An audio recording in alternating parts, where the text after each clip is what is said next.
Hello बच्चों, तो आइए आज हम लोग किंगडम प्रोटिस्टा पढ़ने वाले हैं। इससे पहले वाले लेक्चर में यानी कि बायोलॉजिकल क्लासिफिकेशन चैप्टर का जो पहला लेक्चर था उसमें मैंने इंट्रोडक्टिव पार्ट और पूरा किंगडम मोनेरा कंप्लीट किया था। आपने नहीं देखा तो आप देख लेना, मेरे चैनल पे आपको मिल जाएगा। और आज इस लेक्चर में हम लोग किंगडम प्रोटिस्टा पढ़ने वाले हैं, ठीक है।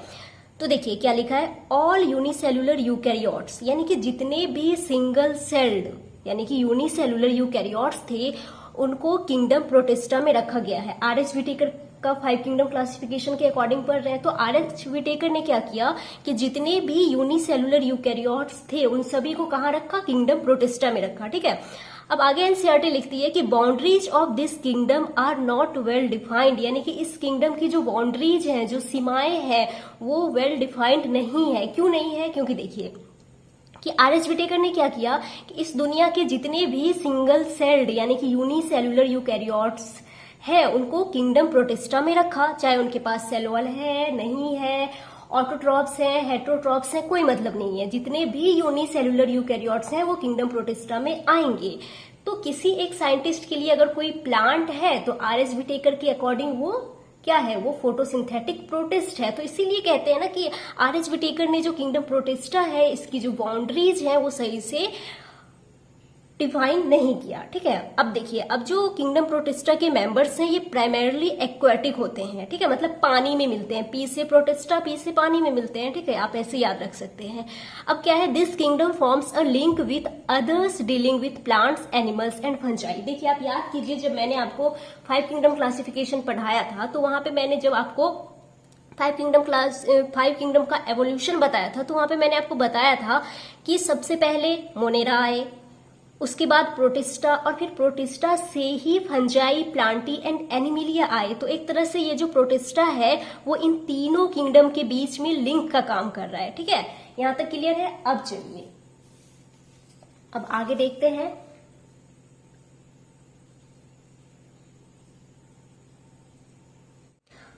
अब क्या है, अभी न्यूट्रिशन। तो देखिए यहाँ पे photo autotrophic mode of nutrition भी दिखता है एंड हेट्रोट्रॉफिक, मतलब यहाँ पे ऑटोट्रॉफिक मोड ऑफ न्यूट्रिशन भी है एंड हेट्रोट्रॉफिक भी है।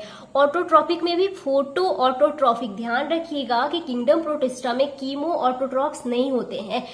जो chemo autotrophic mode of nutrition है ये मोनेरा में ही शुरू होकर उधर पे खत्म हो गया। यहाँ पे आपको कीमो ऑटोट्रॉफ्स नहीं मिलेंगे। यहाँ पे photo autotrophic mode of nutrition है, यानी कि ऑटोट्रॉफिक किसने कहते हैं, जो अपना खाना खुद ही बना लेते हैं। एंड ये कैसे है, ये फोटो ऑटोट्रॉफिक है, ठीक है, मतलब लाइट, सनलाइट की प्रेजेंस में अपना खाना बनाते, लाइट एनर्जी का यूज करके अपना खाना बनाते हैं। और दूसरा है हेट्रोट्रॉफिक। हेट्रोट्रॉफिक आप जानते हैं, हेट्रोट्रॉप्स वो होते हैं जो अपना खाना खुद से नहीं बनाते हैं, अपने फूड के लिए किसी और पे डिपेंड होते हैं। तो यहाँ पे हेट्रोट्रॉपिक में भी देखिए सेप्रोफिटिक वो होते हैं जो डेड ऑर्गेनिक मैटर से न्यूट्रिशन लेते हैं, ठीक है। इसके अलावा पैरासिटिक भी है। पैरासिटिक वो होते हैं जो किसी दूसरे लिविंग ऑर्गेनिज्म से अपना न्यूट्रिशन लेते हैं। इसके अलावा यहाँ पे सिम्बायोटिक भी है एंड होलोजोइक हमारे जैसे, यानी कि ये इंजेशन करते हैं, पहले फूड को इंजेस्ट करेंगे एंड बॉडी के अंदर उसका डाइजेशन करेंगे। अब यहाँ पे इनकी बॉडी तो एक ही सेल की है, वही इनकी बॉडी है, तो उसी में डाइजेशन होगा।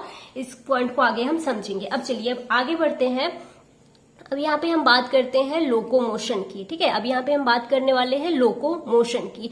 तो प्रोटिस्टा में लोकोमोशन के लिए फ्लैजिला है, सीलिया है। सीलिया एंड फ्लैजिला का स्ट्रक्चर हम cell the unit of life में पढ़ेंगे, ठीक है। इसके अलावा यहाँ पे स्यूडोपोडिया भी है लोकोमोशन के लिए। स्यूडोपोडिया, देखिए स्यूडो का मतलब होता है फॉल्स एंड पोडिया का मतलब होता है फिट। तो ये फॉल्स फिट, इसके बारे में अभी हम समझेंगे। और अगर रिप्रोडक्शन की बात करें तो प्रोटिस्टा में यहाँ पे जो इनके मेंबर्स हैं वो रिप्रोड्यूस एसेक्सुअली, यानी इनमें एसेक्सुअल रिप्रोडक्शन भी होता है। एसेक्सुअल रिप्रोडक्शन में फ्यूजन होता है। देखिए ध्यान दीजिए, यहाँ पे बाइनरी फ्यूजन नहीं लिखा है क्योंकि यहाँ पे बाइनरी फ्यूजन भी होता है और कुछ में तो मल्टीपल फ्यूजन भी होता है, जैसे कि प्लाज्मोडियम में। इसके अलावा स्पोर्स का फॉर्मेशन भी होता है और यहाँ पे सेक्सुअल रिप्रोडक्शन भी होता है। कैसे? तो by a process involving cell fusion and zygote formation. यहाँ पे जाइगोट का फॉर्मेशन हो रहा है, लेकिन मोनेरा में नहीं हुआ था। वहां पे तो ट्रू सेक्सुअल रिप्रोडक्शन था ही नहीं, लेकिन यहाँ पे जो किंगडम प्रोटिस्टा है यहाँ पे आपको ट्रू सेक्सुअल रिप्रोडक्शन देखने को मिलता है। पहली बार ट्रू सेक्सुअल रिप्रोडक्शन यानी कि सच्चा सेक्सुअल रिप्रोडक्शन प्रोटिस्टा में हुआ। सच्चा सेक्सुअल रिप्रोडक्शन का क्या मतलब है कि गैमेट्स का फॉर्मेशन होगा, फ्यूजन होगा, जाइगोट का फॉर्मेशन होगा और ऑफकोर्स मियोसिस तो होगा ही। तो यहाँ पे पहली बार आपको ट्रू सेक्सुअल रिप्रोडक्शन देखने को मिलता है। चलिए अब आगे देखते हैं कि किंगडम प्रोटिस्टा में बेसिकली हमको पढ़ना क्या है। तो किंगडम प्रोटिस्टा में हम यहाँ पे इन 5 ग्रुप्स के बारे में पढ़ेंगे, जिसमें पहला है क्राइसोफाइट्स। क्राइसोफाइट्स में डायटम्स एंड डेस्मिड्स आते हैं, ठीक है। इसके अलावा dinoflagellates, euglenoids, slime moulds and protozoans, इन ग्रुप्स के बारे में हम यहाँ पे पढ़ने वाले हैं। चलिए अब आगे देखते हैं क्या है। अब यहाँ पे देखिए, ध्यान दीजिएगा, यहाँ पे क्या है क्लासिफिकेशन। देखिए अगर पूछा जाता है कि ऑटोट्रॉफिक या फोटोसिंथेटिक प्रोटिस्ट, अभी जो हमने 5 ग्रुप देखे उनमें से ऑटोट्रॉफिक या फोटोसिंथेटिक प्रोटिस्ट कौन कौन से हैं, तो इसमें आ जाएगा यूग्लिनॉइड्स। एक्चुअली जो यूग्लिनॉइड्स हैं ये तो मिक्सोट्रॉफिक मोड ऑफ न्यूट्रिशन दिखाते हैं, लेकिन ये फोटोसिंथेटिक भी हैं, ठीक है। तो ये आ जाएगा, डाइनोफ्लैजिलेट्स आ जाएंगे एंड डायटम्स एंड डेस्मिड्स आ जाएंगे, ठीक है। इसके अलावा अगर पूछा जाता है कि कंज्यूमर डिकम्पोजर प्रोटिस्ट कौन है, तो ये हो जाएंगे स्लाइम मोल्ड्स। कंज्यूमर डिकम्पोजर क्यों कह रहे हैं इनको, ये जब हम स्लाइम मोल्ड्स अभी पढ़ेंगे थोड़ी देर में तो आपको समझ में आ जाएगा। इसके अलावा होलोजोइक प्रोटिस्ट, होलो का मतलब होता है होल एंड जोआ का मतलब होता है एनिमल्स, यानी कि जो एनिमल्स की तरह खाते हैं वो कौन है, तो वो हो जाएंगे यहाँ पे प्रोटोजोआ, ठीक है।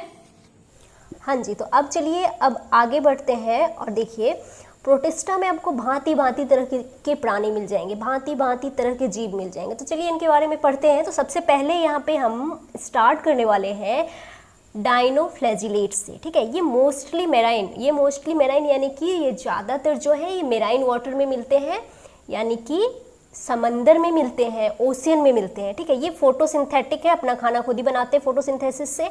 अब देखिए एनसीईआरटी ने लिखा है कि they appear yellow, green, brown, blue और red depending on the main pigments present in their cells.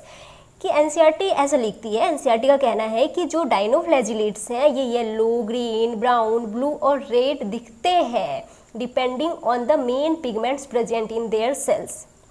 देखो यहाँ पे इन्होंने पिगमेंट्स की कोई बात नहीं करी है, लेकिन यहाँ पे क्लोरोफिल ए होता है, सी होता है, कैरोटीनॉइड्स होते हैं, हम भी नहीं बात करने वाले पिगमेंट्स की, लेकिन ये एनसीईआरटी की लाइन है तो आपको ध्यान में रखना है, ठीक है। इसके अलावा आगे देखो क्या लिखा है, मोस्ट ऑफ देम हैव 2 फ्लैचिला, यानी कि इनके पास 2 फ्लैचिला होते हैं, एक ट्रांसवर्स फ्लैचिलम और दूसरा लॉन्गिट्यूडनल फ्लैचिलम, और ये इनका यूनिक कैरेक्टर है, ठीक है। ऐसा और कहीं नहीं देखने को मिलेगा कि एक ट्रांसवर्स फ्लैचिलम है दूसरा लॉन्गिट्यूडनल फ्लैचिलम है, लेकिन इनके पास होता है। और मजे की बात ये है कि इनके दोनों फ्लैचिला फंक्शनल है, ठीक है, ये भी आपको याद रखना है। अब चलिए अब आगे बढ़ते हैं और अब हम यहाँ पे इनके सेल वॉल की बात कर लेते हैं। 1 मिनट, हाँ,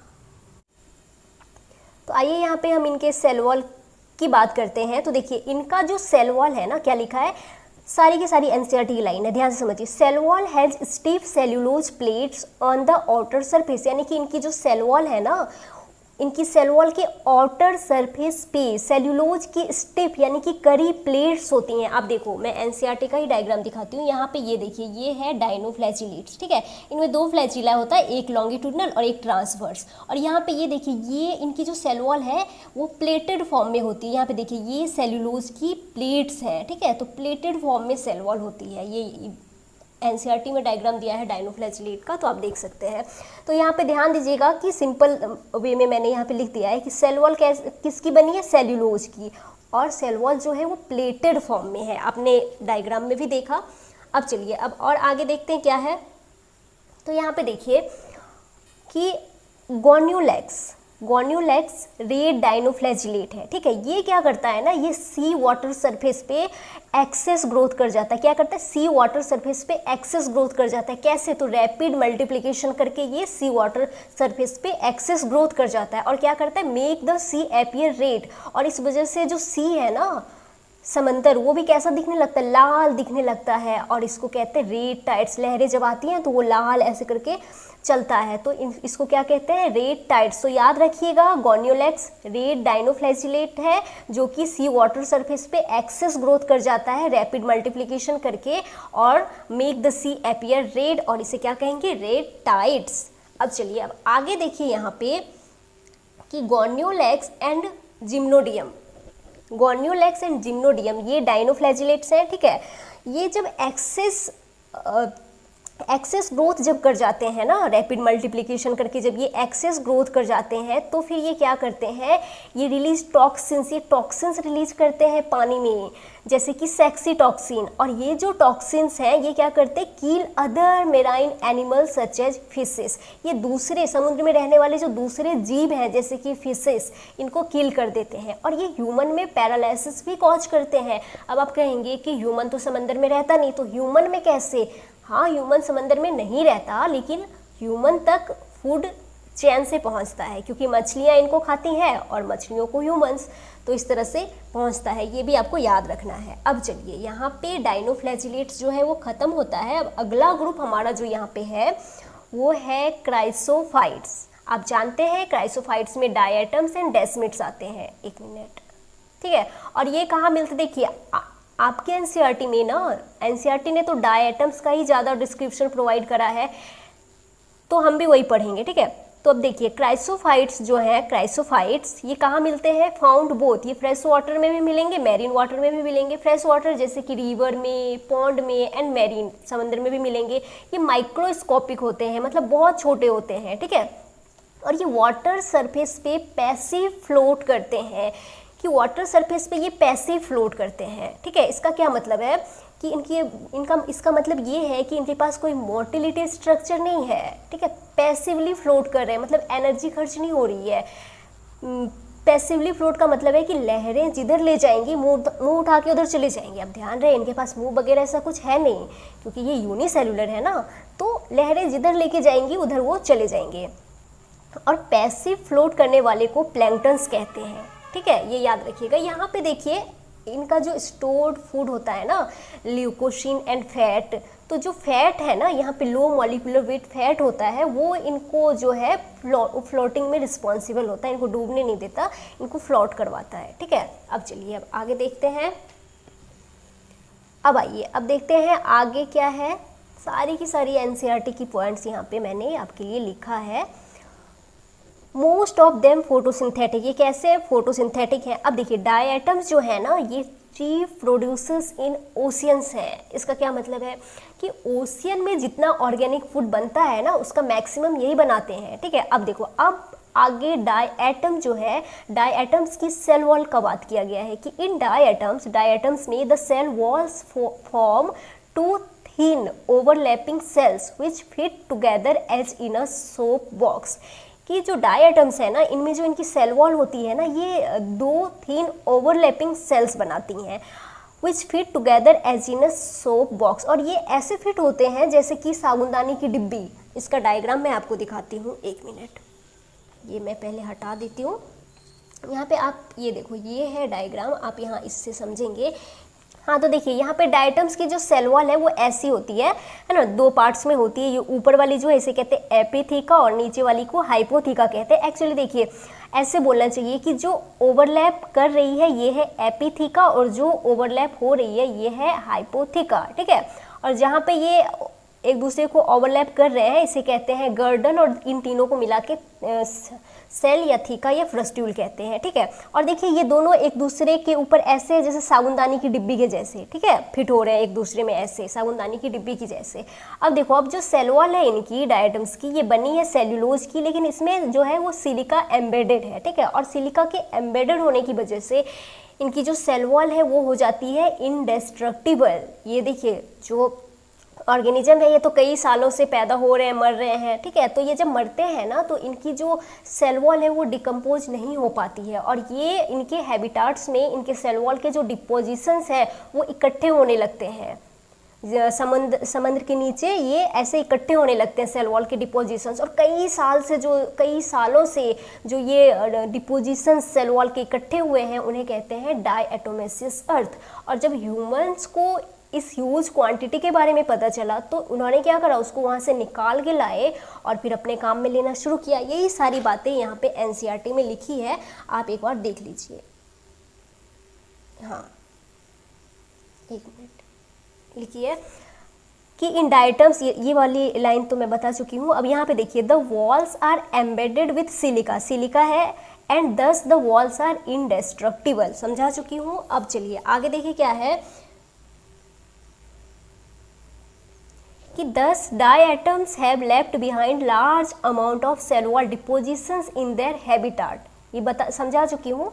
इसके अलावा क्या है, this accumulation over billions of years is, ये इज है, एस है, ठीक है, refer to as diatomaceous earth, यानी कि बिलियंस ऑफ ईयर्स से जो ये डिपोजिशन इकट्ठे हुए हैं इनको क्या कहते हैं, डायटोमेसियस अर्थ कहते हैं। Being gritty this soil is used in, ये जो सॉइल है ये ग्रिटी है, खुरदुरा है, ठीक है, इस वजह से इनका जो इस्तेमाल है वो किया जाता है पॉलिशिंग में, filtration of oils and syrups में किया जाता है, ये आपको याद रखना है।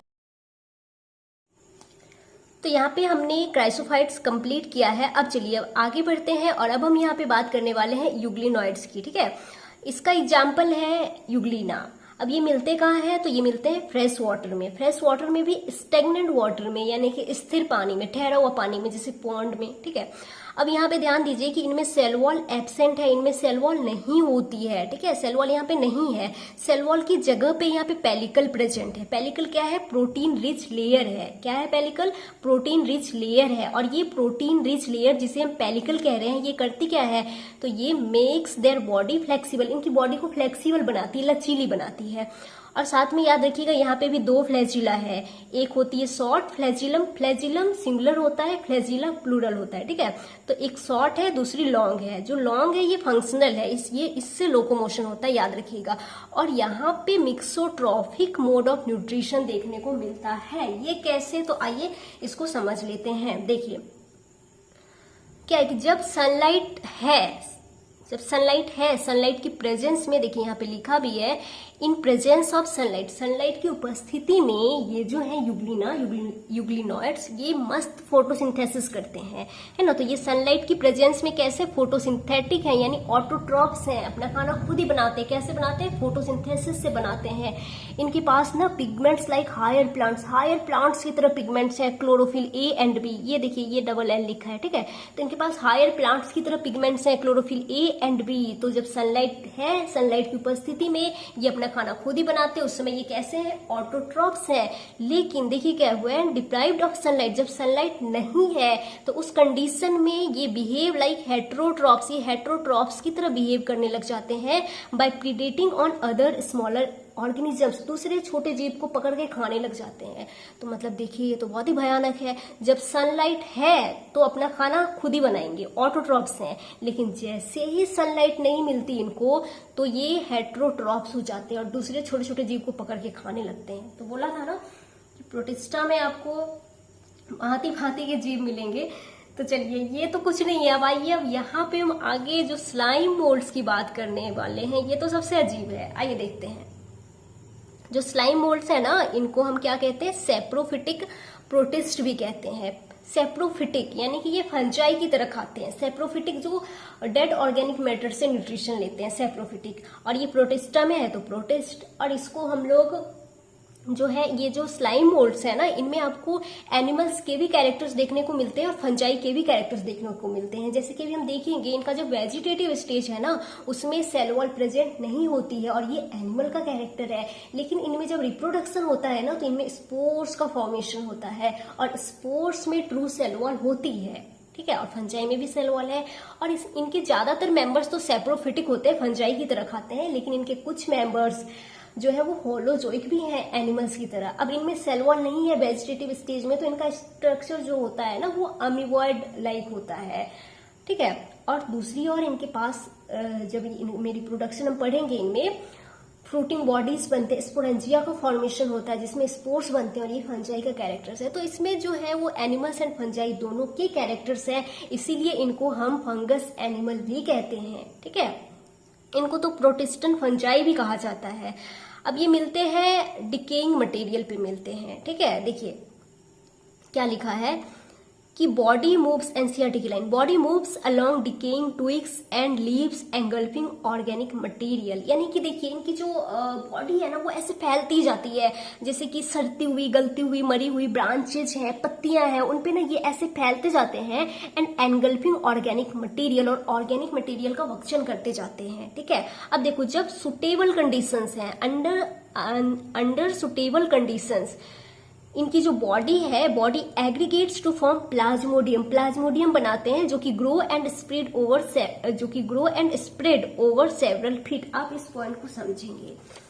आइए डायग्राम से मैं यहाँ पे आपको समझाने की कोशिश करूंगी, आप समझिए कि देखिए जब सुटेबल कंडीशन है ना, तो उस सुटेबल कंडीशन में ये कैसे होते हैं, तो वो ये ऐसे होते हैं, ऐसे, और इसको इस अवस्था में क्या कहते हैं, प्लाज्मोडियम कहते हैं। अभी देखो इनमें जो प्लाज्मोडियम है ना, ये इनका वेजिटेटिव स्टेज है, इसमें सेल वॉल नहीं होती, बाहर ये ऐसे स्लाइमी लेयर है, सेल वॉल नहीं है, और ये ऐसी होती है ना, अमीबॉइड स्ट्रक्चर है ना है, और इनके साइटोप्लाज्म में आप देखो मल्टीपल न्यूक्लियस प्रेजेंट है, तो मल्टी न्यूक्लिएटेड है, और यहाँ पे प्रत्येक न्यूक्लियस जो है वो है डिप्लॉयड, 2n है, तो डिप्लॉयड लिख दिया है, और सेल वॉल नहीं होती है, तो ये इनका वेजिटेटिव स्टेज है। लेकिन जब अनफेवरेबल कंडीशन आती है ना, तो ये जो प्लाज्मोडियम है, इस अवस्था में इसको क्या कह रहे हैं, इस स्टेज में प्लाज्मोडियम कह रहे हैं, ये प्लाज्मोडियम डिफ्रेंशिएट होती है and forms fruiting bodies, differentiate होकर फ्रूटिंग बॉडीज बनाती है। ये देखिए ऐसे ऐसे ये जो है ऐसे फ्रूटिंग बॉडीज बनाती है। ये क्या है, स्पोरेंजिया है, यहाँ पे ये न्यूक्लियस है, ये कैसे 2n है, डिप्लॉयड है। अब इनमें होता है मियोसिस, अब इनमें क्या होगा, मियोसिस होगा, तो मियोसिस होता है तो स्पोर्स बनते हैं, ठीक है। अब यहाँ पे देखो आप न्यूक्लियस के एंड स्पोर्स के नंबर काउंट मत करने लग जाना, मैंने जितना बना सकती थी बना दिया है, ठीक है। आप बस प्रोसेस समझिए कि जब मियोसिस हुआ तो यहाँ पे स्पोर्स बने। अब स्पोर्स जो है वो मियोसिस से बन रहे हैं, तो ये कैसे है, हैप्लॉयड है, और ये कहाँ पे बन रहे हैं, at tip of fruiting bodies, fruiting bodies के टिप पे बन रहे हैं, और स्पोर्स में यहाँ पे ट्रू सेल वॉल प्रेजेंट होती है, सेल्यूलोज की सेल वॉल यहाँ पे प्रेजेंट है ना स्पोर्स में। और ये कैसे एक्सट्रीमली रेजिस्टेंट होते हैं, survive for many years in adverse condition, adverse condition में ये कई साल तक सर्वाइव करते हैं। एक मिनट, हाँ, तो अब आगे देखिए क्या है, डिस्पर्स्ड बाय एयर करेंट्स, यानी कि स्पोर्स का जो डिस्पर्सल है वो एयर करंट से होता है, ठीक है। अब देखो क्या है कि यहाँ पे स्पोरेंजिया के अंदर स्पोर्स बन रहे हैं, स्पोरेंजिया जब फटेंगी तो स्पोर्स बाहर निकलेंगे। अभी देखो क्या है, on return of favourable condition, ये फेवरेबल शॉर्ट में लिख दिया है, फेवरेबल कंडीशन, यानी कि देखिए जब अनफेवरेबल कंडीशन आया था, खाने पानी की कमी हो गई थी, तब इन्होंने क्या किया, फ्रूटिंग बॉडीज बनाया, है ना, स्पोरेंजिया के अंदर स्पोर्स बने, और इस स्पोर्स में ट्रू सेल वॉल प्रेजेंट है, ठीक है। लेकिन जब फेवरेबल कंडीशन आते हैं ना, तो जो सेल वॉल है, CW मतलब सेल वॉल, ठीक है, शॉर्ट में लिखा है, ये ब्रेक होती है। और मान लीजिए यहाँ पे जैसे 2 स्पोर थे, ठीक है, इनकी सेल वॉल ब्रेक हुई, अब ये ना गैमीट्स की तरह बिहेव करने लगते हैं, दोनों हैप्लॉइड हैं, ठीक है। अब इनका फ्यूजन होता है, जिससे ये देखो यहाँ पे जाइगोट बना, तो ये 2 हैप्लॉइड गैमिट्स की तरह ये बिहेव कर रहे थे, तो 2 हैप्लॉइड गैमिट्स के फ्यूजन से ये बने हैं जाइगोट। तो ये कैसे हैं, ये 2n है, डिप्लॉइड है। अब ये वापस से प्लाज्मोडियम बनाएंगे, कैसे बनाएंगे, तो देखिए यहाँ पे जो जाइगोट है वो सिंगल सेल्ड है, ठीक है, एक सेल है और इसमें एक न्यूक्लियस है। अब इनमें क्या होगा कि इनमें न्यूक्लियर डिवीजन होगा, ठीक है, लेकिन साइटोप्लाज्मिक डिवीजन नहीं होगा। तो न्यूक्लियर डिवीजन होगा, साइटोप्लाज्मिक डिवीजन नहीं होगा, तो ये फिर से ऐसे मल्टी न्यूक्लिएटेड प्लाज्मोडियम बना लेंगे। तो इनमें क्या होगा, karyokinesis not followed by cytokinesis, और इस तरह से ये वापस से क्या बना लेंगे, प्लाज्मोडियम बना लेंगे। तो यहाँ पे ये हमारा कंप्लीट हुआ, और उम्मीद करती हूँ आपको समझ में आया होगा। अब चलिए इसको हटाते हैं। यहाँ पे आप इस NCERT का डायग्राम है, यहाँ पे आप देख लीजिए, ये यहाँ पे क्या है, ये है यहाँ पे प्लाज्मोडियम का दिखाया है, ये मल्टीपल न्यूक्लियस है, सारे के सारे जो न्यूक्लियस हैं ये कैसे डिप्लॉयड हैं। अब चलिए अब आगे बढ़ते हैं, यहाँ पे हम बात करने वाले हैं, अब ये NCERT का ही पेज है प्रोटोजोअन्स की। तो प्रोटोजोअन जो होते हैं वो ऑल प्रोटोजोअन्स आर हेट्रोट्रॉफ, सारे के सारे हेट्रोट्रॉफ्स हैं हमारे तरह, ये खुद खाना नहीं बनाएंगे, किसी दूसरे पे डिपेंड है फूड के लिए। And live as predators, predators यानी शिकारी की तरह दूसरे जीव को पकड़ के खाएंगे, या फिर पैरासाइट्स यानी कि किसी दूसरे लिविंग ऑर्गेनिज्म से न्यूट्रिशन लेंगे, parasites. They are believed to be primitive relatives of animals, देखिए इनको ना एनिमल्स का प्रीमिटिव रिलेटिव्स माना जाता है। प्रोटोजोआ, प्रोटो का मतलब ये होता है प्रीमिटिव, ठीक है, एंड जोआ कम एनिमल, यानी कि ये प्रीमिटिव एनिमल कह सकते हैं, ये इनको जो एनिमल्स है ना इनका प्रीमिटिव रिलेटिव्स माना जाता है। इनका नाम का क्या मतलब है ये समझ लिया आपने। अब there are 4 major groups of protozoans, protozoans के जो है वो 4 मेजर ग्रुप्स हैं, किस बेसिस पे, तो लोकोमोटरी स्ट्रक्चर की बेसिस पे, यहाँ नहीं लिखा है बट आप लिख लो, लोकोमोटरी स्ट्रक्चर की बेसिस पे इनके 4 ग्रुप्स हैं। पहला है अमीबॉइड प्रोटोजोअन्स, देखिए अगर स्यूडोपोडिया से लोकोमोशन हो रहा है तो अमीबॉयड, इसके अलावा फिर आगे है सिलिएटेड, अगर सिलिया से हो रहा है तो सिलिएटेड प्रोटोजोअन्स, और अगर फ्लैजिला से हो रहा है तो फ्लैजिलेटेड प्रोटोजोअन्स, और अगर कोई लोकोमोटरी स्ट्रक्चर नहीं है तो स्पोरोजोअन्स। चलिए आइए इन चारों के बारे में एक एक करके पढ़ते हैं। तो सबसे पहले यहाँ पे हमारा क्या है, सबसे पहले आता है अमीबॉयड प्रोटोजोअन्स। ये देखिए इनके बारे में क्या है, these organisms live in fresh water, ये फ्रेश वाटर में रहते हैं, सी वाटर में रहते हैं और मॉइस्ट सॉइल में रहते हैं, ठीक है। अब देखिए क्या है, दे मूव एंड कैप्चर, ये मूव करते हैं एंड कैप्चर, एक मिनट, हाँ, देयर प्रे, यानी कि ये क्या करते हैं, मूव करते हैं और अपने प्रे को कैप्चर करते हैं by putting out pseudopodia, pseudopodia से। देखो स्यूडो का मतलब होता है फॉल्स एंड पोडिया का मतलब होता है फिट, यानी स्यूडोपोडिया क्या है, फॉल्स फिट है। देखिए ऐसे ना आप ये जो होते हैं ऐसे, तो ऐसे ये होते हैं, इनमें ये जो स्यूडोपोडिया है ना, ये टेम्पररी प्रोटोप्लाज्मिक आउटग्रोथ स्यूडोपोडिया बनाते हैं, ठीक है। जैसे कि एजिन अमीबा के बारे में याद रखिएगा, ये फ्री लिविंग है, फ्रेश वाटर में मिलता है।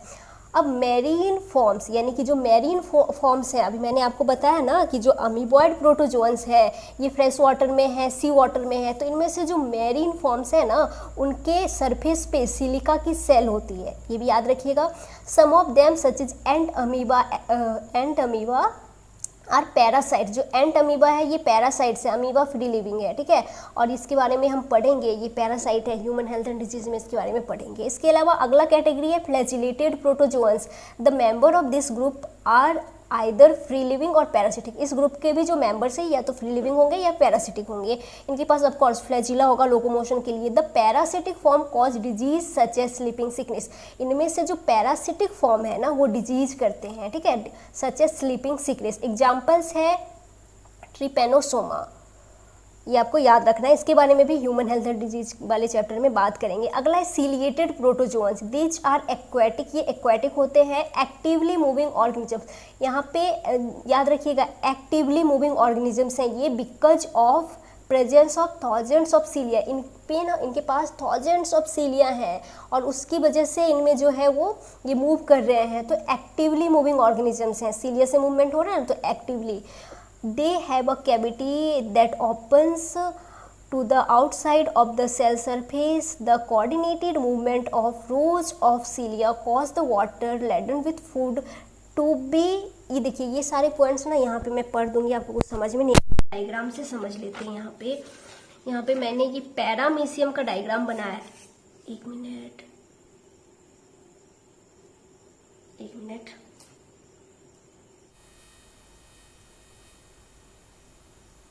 हाँ तो अब दिख रहा है, अब देखिए समझिए एनसीईआरटी में जो लाइंस लिखी हैं यहाँ पे आप समझिए। ये देखो ये पैरामीशियम का डायग्राम बनाया है। पैरामीशियम, इनको हम स्लीपर एनिमलक्यूल भी कहते हैं क्योंकि ये स्लीपर चप्पल जैसा दिखने वाला, कोई चप्पल की तरह दिखने वाला जीव है, ऐसा समझ लीजिए, जिसका कि ये पोस्टेरियर एंड है और ये एंटीरियर एंड है, ठीक है। और इसकी बॉडी पे पेलिकल है, पेलिकल के बारे में आप जानते हैं, पेलिकल कवरिंग है। इसके अलावा यहाँ पे आप देखिए इनकी बॉडी पे थाउजेंड्स ऑफ सीलिया हैं और इसी की वजह से इनमें मूवमेंट होता है, तो ये सीलिया दिखा दिया है।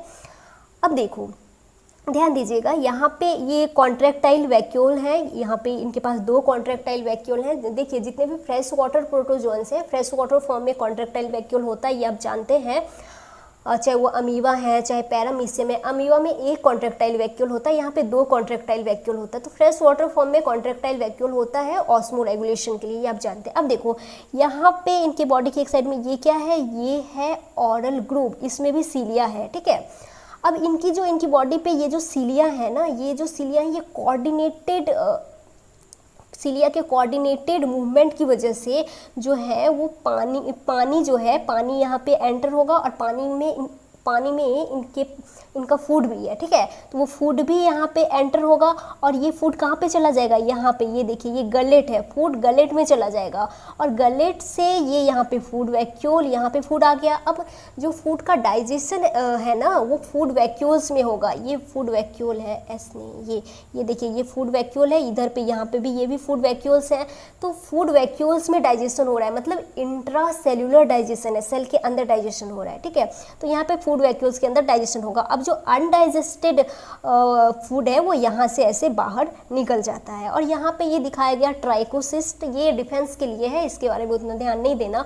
इंपॉर्टेंट यहाँ पे ये है कि इनके पास दो न्यूक्लियस है, एक बड़ा मैक्रो न्यूक्लियस जो कि कंट्रोल करता है मेटाबॉलिज्म जैसे कि डाइजेशन, रेस्पिरेशन, एक्सक्रीशन वगैरह, दूसरा छोटा न्यूक्लियस जिसे कहते हैं माइक्रो न्यूक्लियस, ये कंट्रोल रिप्रोडक्शन को कंट्रोल करता है। ठीक है, तो ये हो गया पैरामीशियम के बारे में। यही सारी बातें एनसीईआरटी में लिखी हैं, आप पढ़ लेना। ये गैलेट का जिक्र किया है तो ये आप देख सकते हैं यहाँ पे ये कैसा है, तो ये कुछ ऐसा है। अब चलिए अब आगे बढ़ते हैं। यहाँ पे सिलिएटेड प्रोटोजोन्स का हो गया। अब है स्पोरोजोन्स। ये क्या होते हैं? This include diverse organisms that have an infectious spore like stage in their life cycle. इनके लाइफ साइकिल में इन्फेक्शियस स्पोर लाइक स्टेज होते हैं, इसके बारे में हम पढ़ेंगे आगे। द मोस्ट, देखिए यहाँ पे आ जाएगा प्लाज्मोडियम आ जाएगा, इसके बारे में ह्यूमन हेल्थ एंड डिजीज वाले चैप्टर में पढ़ेंगे। ये मलेरियल पैरासाइट है जो मलेरिया कॉज करता है, जिसका कि ह्यूमन में भयानक इफेक्ट है। तो इसके बारे में हम ह्यूमन हेल्थ एंड डिजीज़ के बारे में पढ़ेंगे, डिटेल में मलेरिया के बारे में पढ़ेंगे। तो ये यहाँ पे जो प्रोटोजोन्स है वो कंप्लीट होता। अच्छा, याद रखिएगा स्पोरोजोन्स में कोई मोटिलिटी स्ट्रक्चर नहीं होती है और ये सारे के सारे एंडोपैरासाइट्स हैं, यानी कि होस्ट बॉडी के अंदर रहते हैं। ठीक है, इसके अलावा पैरामीशियम में अभी हमने देखा कि दो तरह के न्यूक्लियस हैं, मैक्रो न्यूक्लियस एक माइक्रो न्यूक्लियस। तो वहाँ पे दो तरह के न्यूक्लियस हैं, यानी वो न्यूक्लियर डायमॉर्फिज्म शो करते हैं। नोट्स में लिखा है, आप देख लीजिएगा, यहाँ पे बता भी दिया। पे जाके हमने प्रोटोजोन्स भी कंप्लीट कर लिया और इसी के साथ हमारा जो किंगडम प्रोटिस्टा है आज के इस लेक्चर में पूरा कंप्लीट हो चुका है। नेक्स्ट लेक्चर में हम फंजाई, किंगडम फंजाई पढ़ेंगे और उसके अलावा थोड़ा सा वायरस वगैरह का जिक्र है वो भी पढ़ लेंगे और इसके साथ ही ये चैप्टर जो है वो कंप्लीट हो जाएगा। तो यहाँ पे हमने किंगडम प्रोटिस्टा कंप्लीट कर लिया है। आज की इस वीडियो में इतना ही। Thank you.